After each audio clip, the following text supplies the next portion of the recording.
Hey everyone, Daniel here from Team Kuribrohs, and today I just wanted to release kind of a companion piece follow up to my striker deck profile from last week.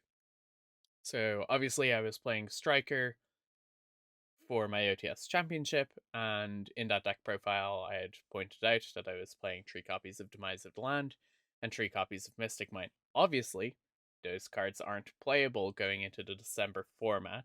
So I just wanted to make this video. I'm going to give you my kind of first point build as to where I'm going to start in the format, and then discuss my kind of thoughts and theories as to why I'm playing these cards. Importantly, first, I would like to quickly just discuss the option of Metaverse and cards like Necro Valley. Obviously, that's been floated around a lot for multiple different decks, and Striker is something that I've seen a few people consider it in. Obviously, you do like good spell cards, but I think Necro Valley is just too anti synergistic with the Striker strategy.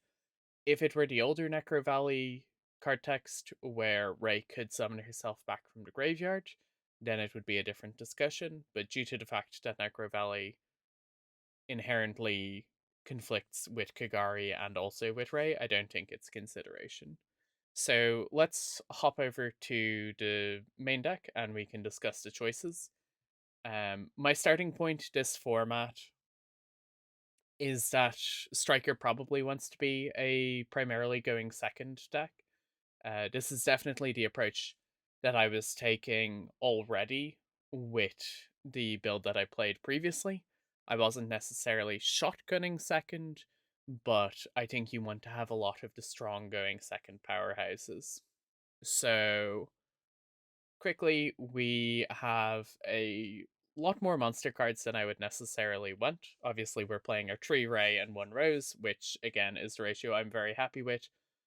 Very happy to have discussions about how many roses you should play. I understand, as was pointed out with the last video, Rose is very good for link climbing and is a much more aggressive card.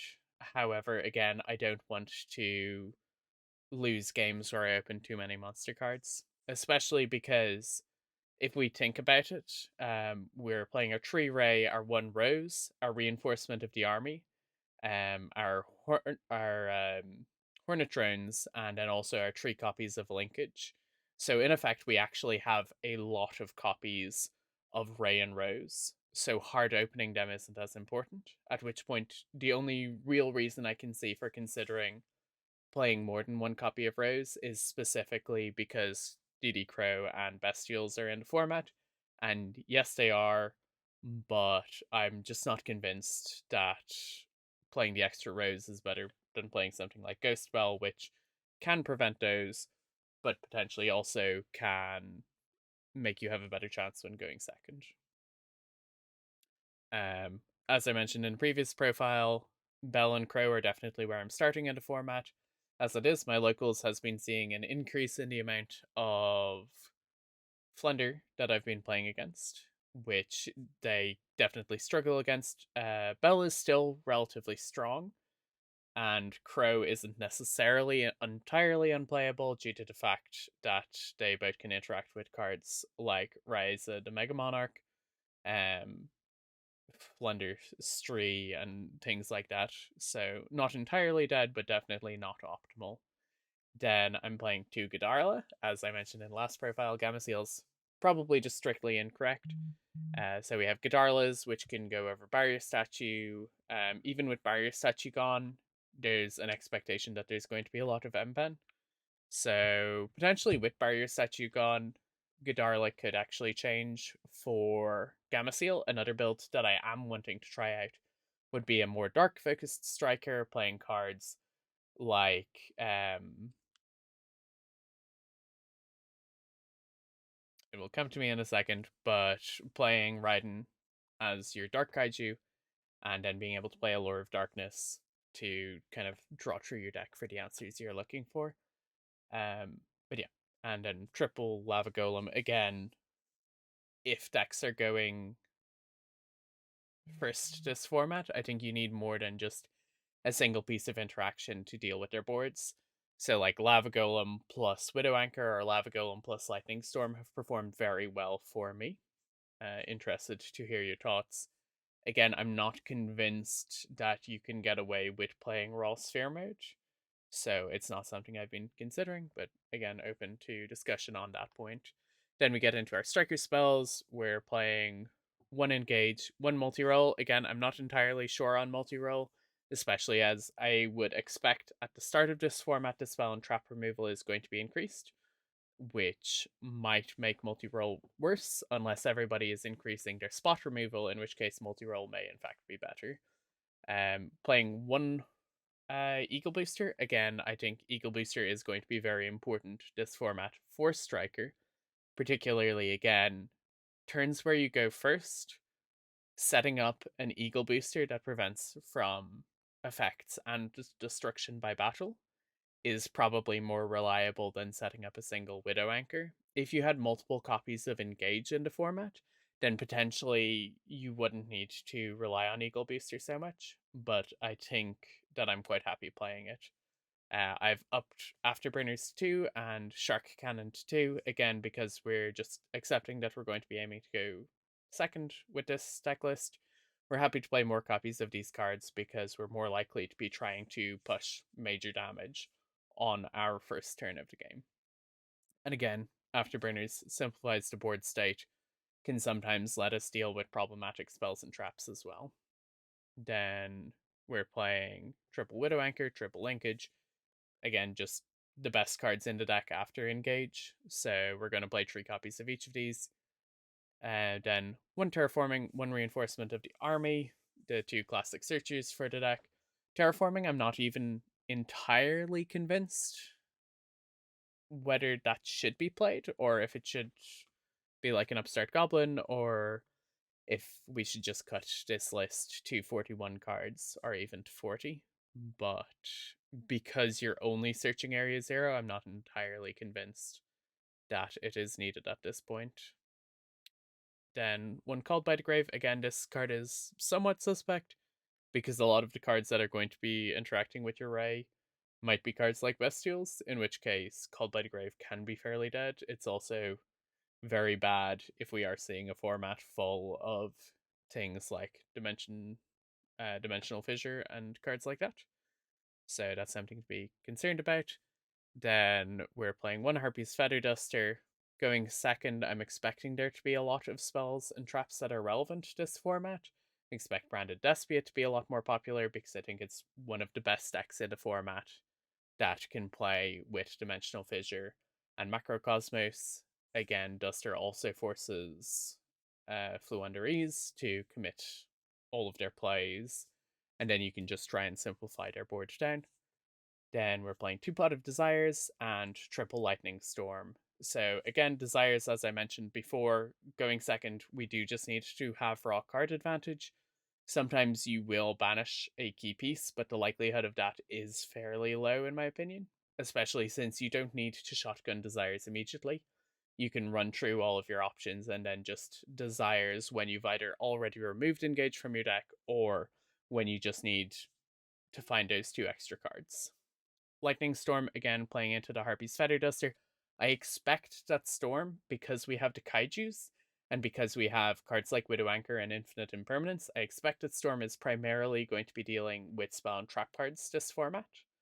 And I think it is a good place to be. There's not too much that I'm concerned about that gets to summon its monsters in defense position or that you can't deal with, because a lot of the things that could summon in defense you can actually outgrind game anyway. But yeah, so I think Storm, excellent place to be on. And then triple Infinite Impermanence, as I mentioned, I've been facing a lot more Flender recently, and so I just wanted to slightly increase the amount of interaction with that deck. Additionally, because people will be maining cards like Dimensional Fissure and like Macrocosmos, which really make this deck struggle, I like the concept of having impermanence that you can set in the column that they have their cards, and that way you can just like end your turn with a Ray on board. Their turn, you impermanence one of their cards, shut off the column, and then you can at least start getting your engine going. Hopefully, get enough spells that you can then afterburners and clear it on your following turn. But yeah, so that's the main deck. Again, I think going second, something like this is what I would be aiming for. There are considerations for playing cards like Evenly Matched, but I think the value that you get out of landing a Hayate at the very least going second is something that I'm not really willing to compromise, given that we already have cards like Lightning Storm and cards like Lava Golem, which deal with a lot of the cards that Evenly Matched might want to deal with. And again, the other issue with Evenly Matched is cards like Macrocosmos can be very problematic for this deck.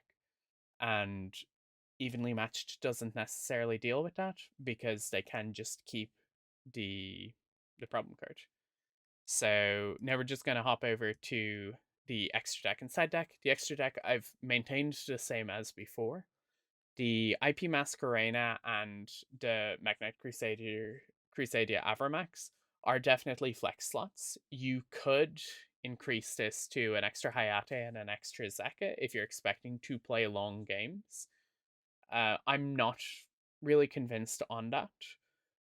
Additionally, you could consider playing rank 4s in this slot if you're playing against a lot of decks where you can Shark Cannon to make an Abyss Dweller or a Baguska, or you could play the Utopia package. I'm not entirely sure what these slots are wanting to be because I've not played against all that much.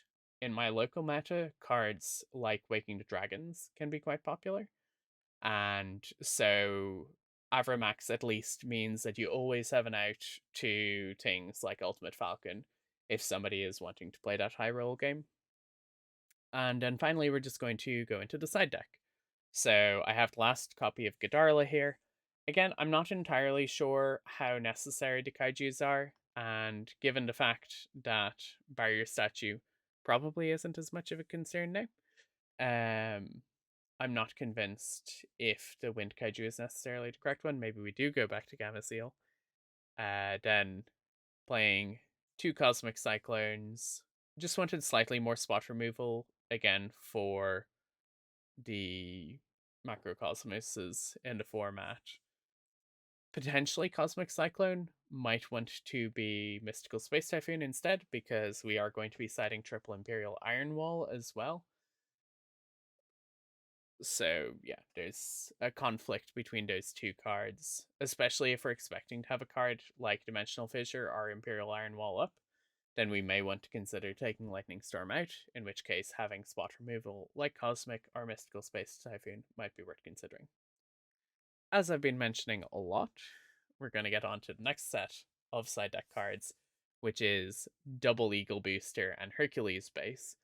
And again, because Mystic Mine is gone, because you can't just go first, set Demise of the Land, pass, or, set Demise of the Land, make a Shizuku, because of how weak the Striker turn 1 generally is, you generally aren't going to resolve engage twice and end up setting like 4 cards and passing.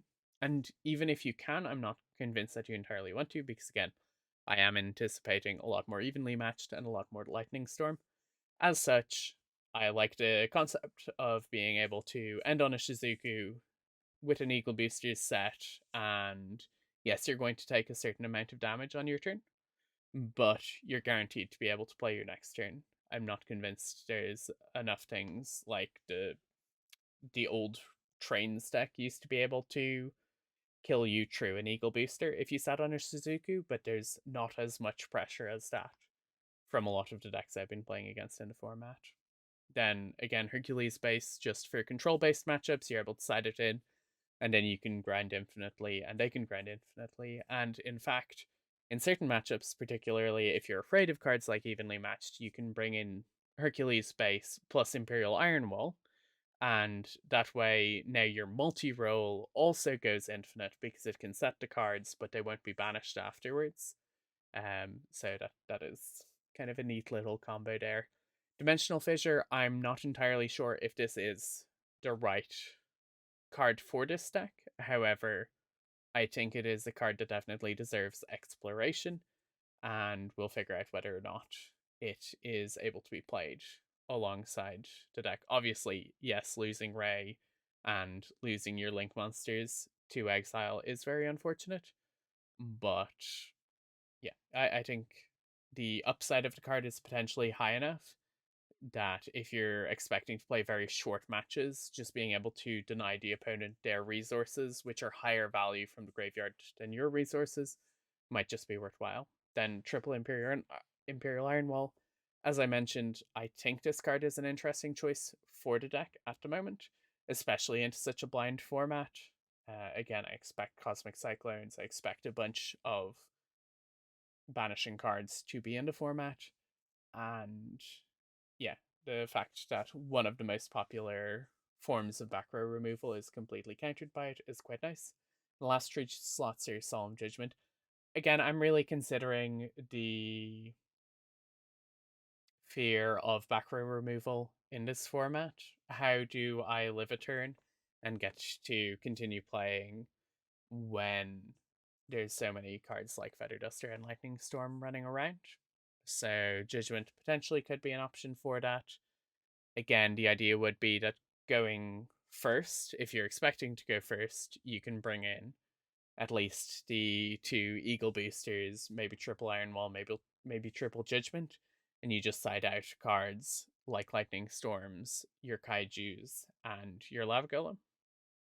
But yeah, that's my general thoughts. This is a deck list that you're welcome to try out. If you do try it out, let me know how it goes for you. If you're making changes, let me know in the comments, because again, I think the deck is really interesting to play at the moment. It has a lot of great interactions and strategic challenges, which I find very enjoyable. So I'll let you guys know how this list goes for me. And happy to hear how it goes for you guys. Thanks for watching.